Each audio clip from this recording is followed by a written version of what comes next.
L'émission Enjeux de société est une production de la télé du Rocher-Percé. Il y a de ça 10 ans, il n'y avait pas autant de maraîchage. Et c'est le niveau 3 où on juge que quelqu'un est en mesure de bien évoluer dans le milieu, dans la société qui est la nôtre. Mais si on faisait un bilan des 15 dernières années de l'argent que Facebook et Google ont amassé sur le dos, entre guillemets, des publications.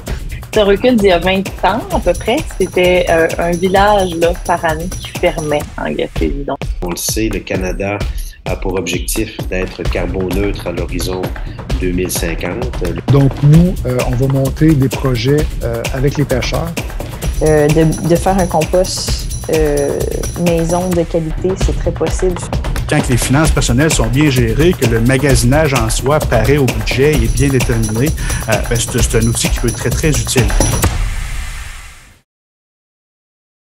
Dans ce nouveau documentaire captivant intitulé Choix de famille, la réalisatrice Océane Roux nous invite à repenser les modèles familiaux traditionnels.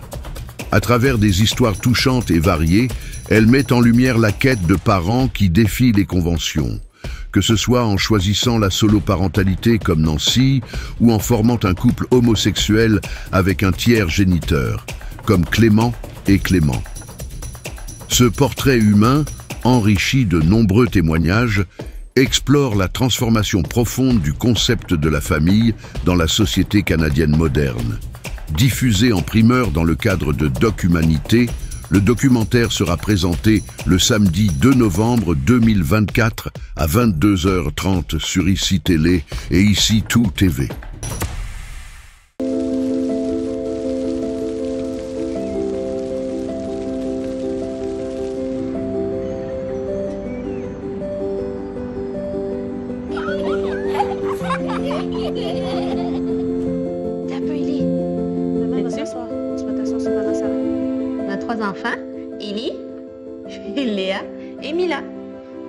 Sarah, son père vient de République dominicaine, fait qu'on voulait absolument un donneur qui vient de République dominicaine, parce que c'est moi qui ai porté les 3 enfants.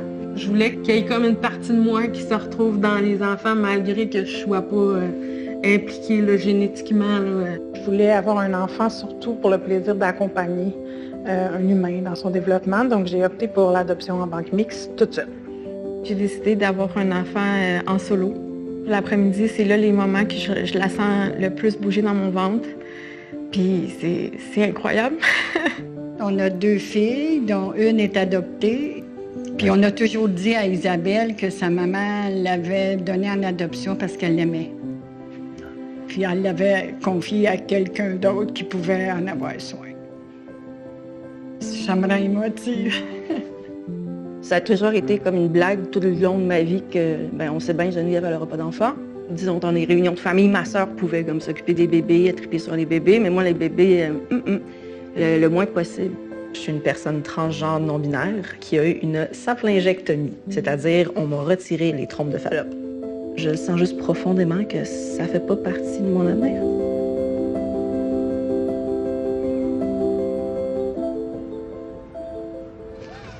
Pour le sujet qui nous concerne aujourd'hui, par rapport au film que tu as réalisé, d'abord, j'aimerais savoir pourquoi tu as décidé d'aborder ce sujet-là.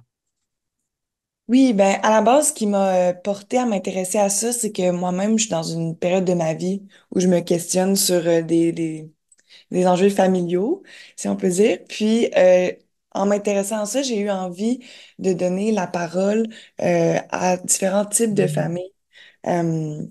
Différents projets familiaux, disons, atypiques, là, j'utilise le terme avec des guillemets, mais c'est ça, de voir les différents modèles familiaux aujourd'hui, puis de voir comment ça se déploie dans leur vie, d'atteindre ces projets-là. Est-ce qu'aujourd'hui, c'est facile d'aborder ce type de sujet-là? Est-ce que ça a été facile pour toi, justement, de te plonger, de trouver des gens qui ont bien voulu aussi s'exprimer, parler à la caméra ou... comment tu ressens justement aujourd'hui avec ton angle et ton expérience là-dedans? Est-ce que ça a été un sujet qui est facile d'aborder? Est-ce que les gens s'ouvrent facilement ou pas? Je dirais que oui, peut-être à une certaine époque, il y avait plus de tabous reliés à ces projets-là, un peu différents. Euh, mais je te dirais que ce qui a beaucoup motivé les gens à participer à mon documentaire, c'est d'en inspirer d'autres. C'était vraiment ça qui les a motivés. Puis aussi d'essayer de changer un peu les choses parce que euh, dans chacune, euh, dans chacun des parcours, il y a quand même certains obstacles, certains enjeux qui font que ces projets-là sont pas encore tout à fait fluides. Donc, il y avait cette volonté-là de faire changer les choses, mais aussi d'en inspirer d'autres, de leur donner des modèles de famille différents. Puis justement, le fait de réaliser un film comme ça et d'aller justement t'intéresser à la vie des autres dans ce domaine-là, comment toi tu pourrais décrire, est-ce qu'au Québec en ce moment, on est dans si tu parlais justement de tabou dans le passé, on sait qu'on s'en va vers quelque chose qu'on souhaite beaucoup plus ouvert et plus fluide. Toi, tu situerais cette aiguille à quel niveau au Québec en ce moment?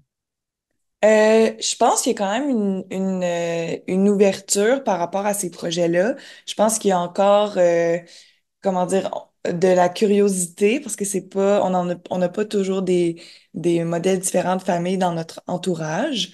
Euh, donc c'est ça, des fois ça peut sembler du jugement, mais je pense plus que c'est de la curiosité. Et par exemple, les gens avec qui j'ai travaillé sur le documentaire, c'était peut-être plus au niveau de leur entourage qui avait des questions ou certaines craintes, parce que eux, c'est pas nécessairement dans ce contexte-là qu'ils ont bâti leur famille.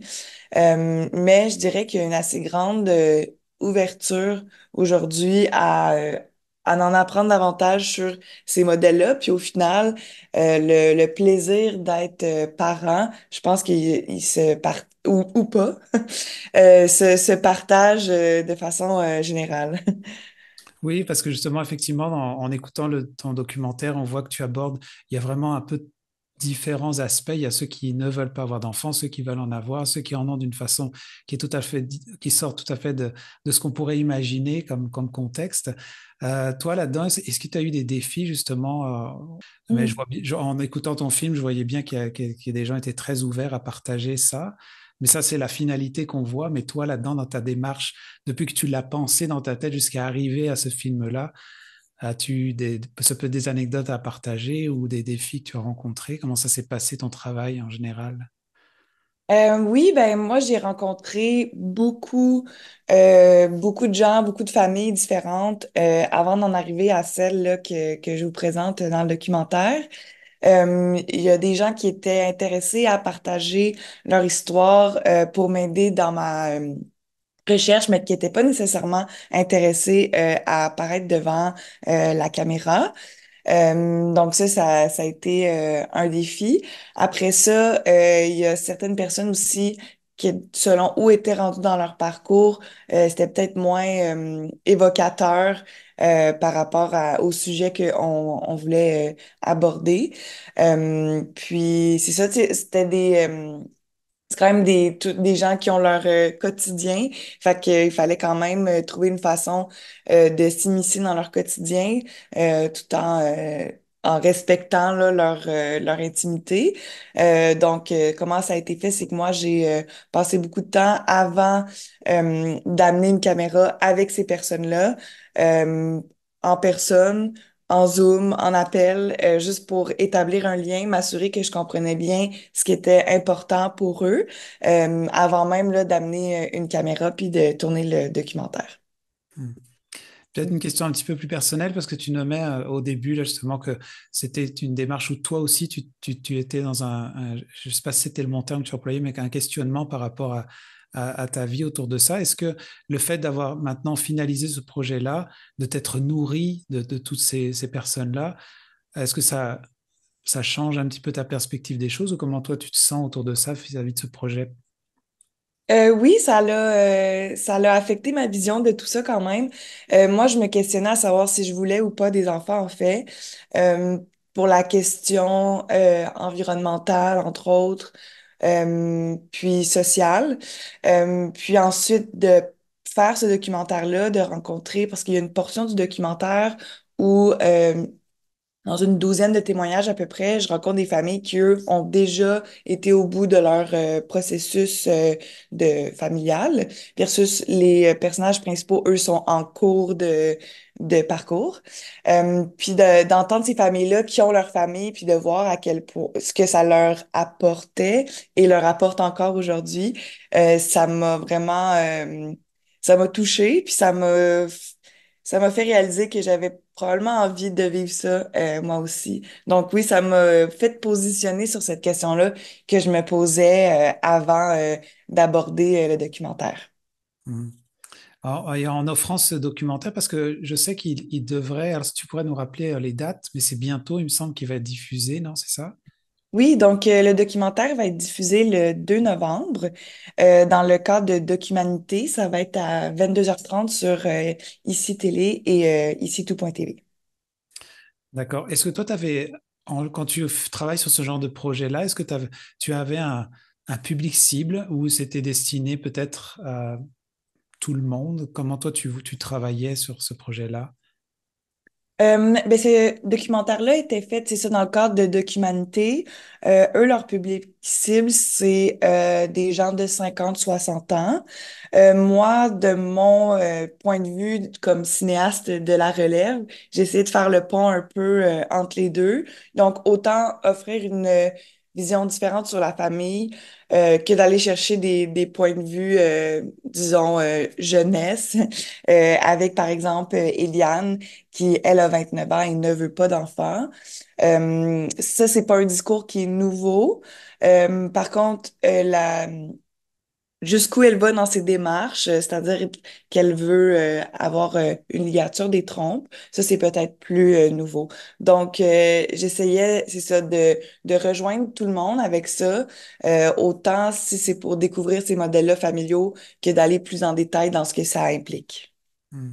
Toi, dans ce projet-là, y a-tu un coup de cœur, quelque chose, souvent, il y a quelque chose qui ressort du lot personnellement quand on regarde.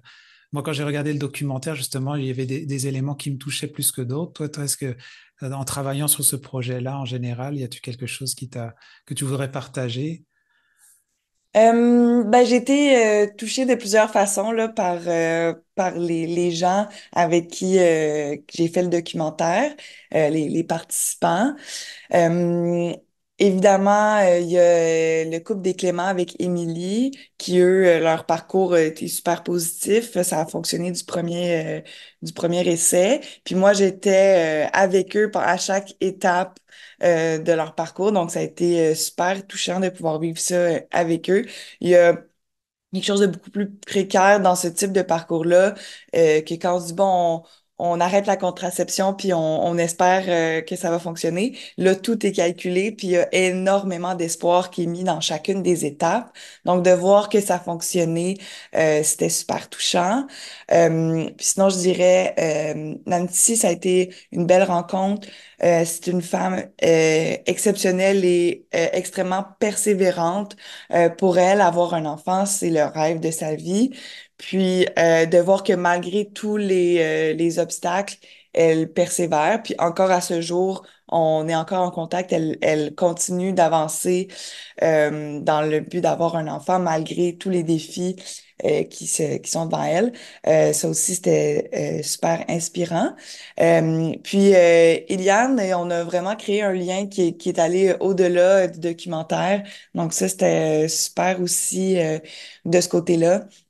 Ce qui est arrivé avec Eliane, c'est que pendant qu'on tournait le documentaire, elle est tombée enceinte. Et puis, elle ne veut pas d'enfant, donc elle, c'est catégorique à ce niveau-là. Puis j'ai été contente de voir que avec notre lien de confiance, on a pu aborder la question dans le documentaire malgré que c'était assez délicat d'un point de vue personnel. Donc je dirais qu'avec tous les participants du documentaire, là, j'ai vraiment eu des moments super touchants, des perles. Donc voilà. Ah, c'est super intéressant en tout cas. Merci beaucoup de prendre ton temps pour partager l'expérience plus en profondeur personnelle vis-à-vis de ce sujet-là. Ça fait plaisir. Moi, j'ai toujours voulu être enceinte, d'avoir la sensation d'avoir un enfant qui grandit en moi. Mais dans un contexte de solo-parentalité, ben, j'ai pas toute seule. Et qu'est-ce qui t'amène aujourd'hui? Ben en fait, je veux pas d'enfant. Idéalement, j'aimerais vraiment ça m'en aller vers la ligature des trompes. Là. Ah oui, à 28 ans? Oui. Je me dis, avoir des enfants dans le monde actuel, côté environnement, côté racisme, je veux pas aussi, c'est pas vraiment quelque chose qui m'intéresse. Les deux gros moments clés, c'est trouver la mère porteuse puis les ovules. Bonjour. Vous avez rendez-vous? Oui, on a un rendez-vous à 13h10. Donc c'était pour le transfert? Oui, c'est ça, pour le transfert. Pour les couples d'hommes gays, à part les mères porteuses, il n'y a pratiquement pas d'option. Donc moi, c'est quelque chose qui est venu me chercher. C'est sûr que ça va être un bouleversement, mais on est prêt à être bouleversé.